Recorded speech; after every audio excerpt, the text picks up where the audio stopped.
Hello guys, man, it's really touching, man. As I'm doing this video, it's just actually coming down from my eyes because since the death of Mohbad, things has been, man, so difficult for Mohbad fan right now.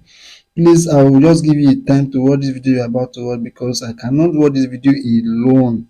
This person that you are seeing on the screen, Marley and Larry, this other fat guy that wearing white and big chain on his neck is called Larry, while the guy putting on black is Mohbad. All right, now what this juju man is actually trying to explain is that now they want to take the picture of Naira and Larry to this strong juju man. Then he now confirmed that Larry have a hand in the death of Mohbad. Man, I'm so when I heard this news, I was pained and touched. Why would this thing happen? Why would they end this boy life? Why would they decide to end this young artist's life? Why? There's an investigation going on. Before these things happen, Mohbad actually make submit an appeal to police station. He write an appeal that Larry is after his life. Naira is after his life. So now police now, although police never take this thing for seriousness, they take it for granted. When they heard the death of Mohbad, before the police now decide to what bring out the appeal that Mohbad write to them earlier before. Now what you're about to watch now is how this native doctor confirmed that Larry and Naira have a hand in the death. Actually, Naira sent Larry to use juju and touch Mohbad when he was having show in Korodu. Now, this is actually what happened. Now, I will give you a time to watch this video. My own is why would they decide to end this boy like this boy? This boy that have a lot on him to do, all right, that have a lot for him to bring out for the world. Why would they decide to end this boy this way? I bet you the spirit of this Mohbad will never allow these people to rest. It will never allow them to rest because they decide to finish this boy life just like that. Somebody that have just 5 months old baby. Why would they decide to end this life? Now, this juju man actually confirmed it. It has confirmed it. And investigation is also going by the police officer that Larry and Naira they are the true and the people behind Mohbad death, and they are trying to run away from this truth.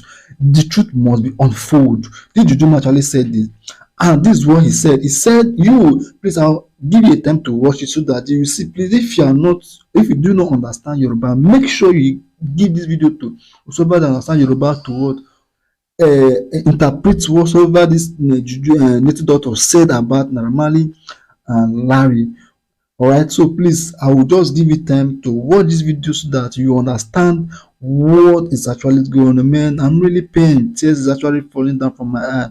Man, it's not easy, man. Why would they decide to end this boy this way? Why would they? Man, all right, guys, please watch this video. Also, share this video so that other people will see what is going on. Please trust nobody, man. Friends, do not trust anybody, man.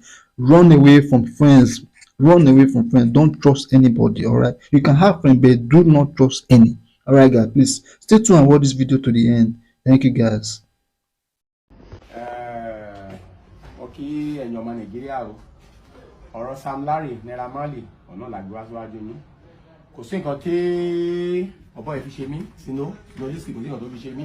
Ẹ̀rí fọ́tò yín, a máa bá ti yín jẹ́ kanlẹ̀ ni.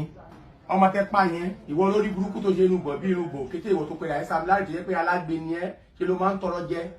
Ayé ẹ ti bàjẹ́, wo fọ́tò ẹ ní, kó mọ̀ pé wọ́n ní dàda ò lè jà ṣùgbọ́n ó léèyàn tó lè jà fún. Àti fọ́tò ẹ lè wà àti Naira Marley a máa bá ti yín jẹ́ àṣẹ. Wo bá mi fídíò gbogbo bí ilé agbára ni a máa bá tí yín ti bàjẹ́, a máa make sure pé àwọn ọmọ Nàìjíríà ní gbà nǹkan tẹ́ ké yẹn, a máa make sure tí bá ti gbé tí bẹ́ẹ̀ fọ́tò ìbáyé ọ̀làlámà àṣẹ ta fẹ́ ta yín ọ̀làlámà ṣe kò sórí ìwọ Naira Marley wàá tọrọ jẹ, wàá ṣe agbèrò ní Èkó lọ́kọ̀dé tèmi sílẹ̀ tó ti gbọ́. Ìwọ tó ẹnu ẹ dàbí ẹnu ọ̀bọ yìí, tójú ẹ dàbí ojú ìnàkí, wàá tọrọ jẹ ẹnu ẹ tó dàbí ẹnu ọ̀bọ ìwọ RIP yín nìyẹn ẹ̀yin méjèèjì, a máa bá ti yín jẹ́. Èmi ti bẹ̀rẹ̀ fún ilé ní nǹkan tẹ́ yẹn láyé yẹn ní kerú ẹ̀ mọ́.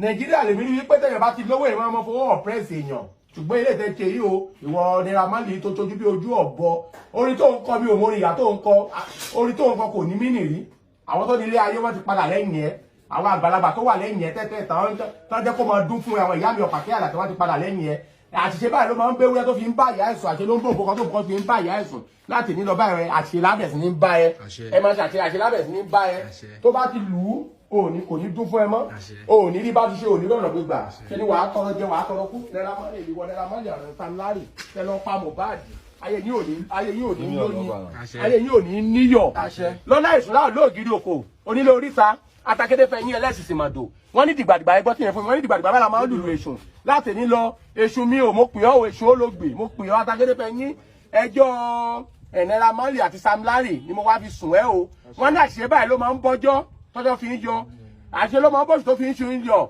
àṣìṣe báyìí ló máa ń bò kan tó máa ń kìyà ìmọ́lẹ̀ tó máa fi ń bá sùn láti nílò àṣekó bẹ̀rẹ̀ sí ní bá wọn ní rúdurùdu báyìí rádàdàdà báyìí la máa ń sọ̀rọ̀ èṣúrú ọ̀rọ̀ yìí ti dọ̀rọ̀ ìrosùn méjì lẹ́ni o àyíntẹ́nílé ayé bá bá ti lù kó mọ̀ dùn fún wọn mọ́ ògo Sam Lary ògo Naira Marley fẹ́ lọ pa àyíntẹ́nílé ayé o láti nílò ọkọ̀ kúkú òjijì wọ́n jẹ́ pọmọ lọ́mọ yẹn tó jẹ́ kókò ẹ wọlé àwọn náà jẹ́ kókò wọn wọlé tó bá ti lù láàárọ̀ kó má ṣe dún fún wọn wọ́n lù lálẹ́ kó má ṣe dún fún wọn láti nílò ọ̀rọ̀ wọn báyìí kó bẹ̀ sí báyé nínú wọ́n ní báyìí dídí báyìí ní ìdínkù ní báyìí làdí ń dín wọ́n ní ìgbàkúgbà báyìí ni wèrè pé ń gbọ̀n wọ́n ní ọ̀rọ̀ tí ewúrẹ́ ò mọ́wọ́ tí ò mẹsẹ̀ ló máa ń kú lílé lórí Naira Marley àti Sam Lary bẹ́ẹ̀ ṣe pa ìmọ́lẹ̀ Mohbad yẹn láti nílò ìmọ́lẹ̀ òní sínú ayé yín ilẹ̀ bẹ́ẹ̀ sì ń tọrọ jẹ ẹ máa tọrọ mú ẹ máa tọrọ ná ẹ máa tọrọ lò láàárín àwọn ẹgbẹ́ yín ẹ máa tọrọ jẹ ni ẹ máa tọrọ jẹ ni tẹ bá mú mi omi á pa yín lórí tẹ wẹ ọṣẹ àgbòdì lára yín gbogbo ẹ̀dákẹ́dá tó bá lò wá tu yín lẹ̀ àfọmọ ẹ̀ di ọkùnrin látú yín lẹ̀ ní àfọmọ ẹ̀ di obìnrin látú yín lẹ̀ ní àfọmọ ẹ̀ di nítorí pé wọ́n ní ọjọ́ tó bá ti dáwọ́ egéle báyìí ní ṣoje wọ́n ní gbogbo ẹranko tó bá ti fẹnu sọ báyìí wọ́n ní ẹranko báyìí kú sí wọ́n ní àbámọ́dá kì í dá tẹ̀kọ́ ọmọ ṣẹ̀ wọ́n ní tìṣẹ́ tiẹ̀ báyìí ẹ̀ṣẹ̀ṣẹ̀ rẹ láti nílò ẹ̀ tàtú àgbàmọ́lẹ̀ ni ayé abínú sí yín ni aṣọ kan báyìí ló máa ń wà lọ́rùn àparò sílẹ̀ àparò máa ń pákó ẹ̀yìn máa pákó láyé yín ni èṣù láà lóògiri òkò nílé oríta atakédé fẹ́ yín ẹlẹ́sìsìn màdò wọ́n ní dìgbàdìgbà la máa ń lùlù èṣù òun ló lùfà lọ́jọ́ kìnnà tó ṣìṣe òun ló lùfà gèrò tó ṣìṣe òun ló wà lù fún ọ̀ràngún ilé ìlà tó ṣìwàwù láti nílò kẹbẹ̀ sí ṣìwàwù lọ́dọ̀ ọmọdé kẹ ṣìwàwù lọ́dọ̀ àgbàlagbà èṣù láà ló kó bẹ̀ sí tì yín ṣìṣe láti nílò ẹ òní ní fáàsì mọ́ o tẹ bá ti ṣe báyìí ọ̀rọ̀ yìí kó bẹ̀ sí báyé nínú o àwọn tó nílé ayé ká daṣọ ẹ̀tẹ́ bò ní ká daṣọ ìyàbò ní tẹ bá ti jáde báyìí kẹbẹ̀ sí kàgbákò kẹ mọ omi kó mi gbòdì lára yín ni ọmọ yín kó dọmọ lọ́mọ ìyàwó yín dìyàwó nílàwó ó ṣe máa rí nìyẹn o.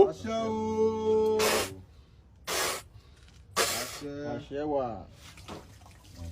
Àṣẹ.